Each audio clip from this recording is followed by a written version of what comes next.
సంతోషంగా కాలం గడిచిపోతోంది. ఇప్పుడు ధృతరాష్ట్రుడికి వివాహం అయిపోయింది.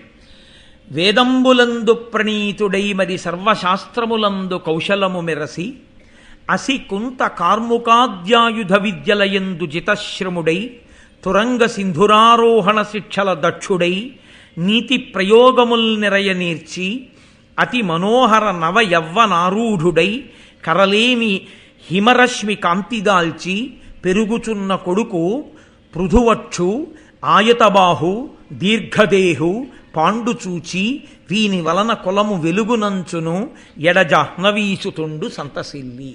జాహ్నవీసుతుండు అంటే గాంగేయుడు భీష్ముడు. భీష్ముడు పొంగిపోతున్నట్ట ఎవరిని చూసి? రెండవ వాడు పాండురాజుని చూసి. ఆయన అంబాలిక యొక్క కుమారుడు.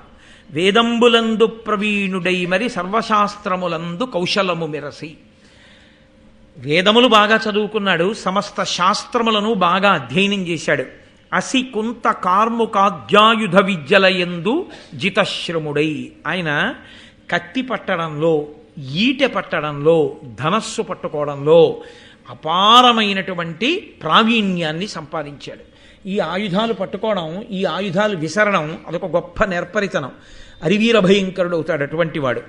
ఆయన గుర్రాల్ని అధిరోహించడం, ఏనుగుని లొంగ తీసుకుని ఏనుగు మీద కూర్చుని నడిపించడం, ఇలాంటి వాటిల్లో సిద్ధాహస్తుడయ్యాడు.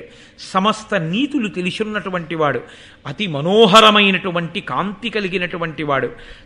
అటువంటి వాడు యవ్వనాన్ని పొంది మత్సలేనటువంటి తెల్లటి కాంతి ఎలా ఉంటుందో అటువంటి రూపంలో అందంగా ఉండగా విశాలవక్షుడై పొడుగైనటువంటి దేహంతో గొప్ప సాముద్రిక లక్షణాలతో వెలిగిపోతున్నటువంటి పాండురాజుని చూసి ఆయన అనుకున్నాడు, వీడి వలన మన వంశం ఎంతో కీర్తి పొందుతుంది.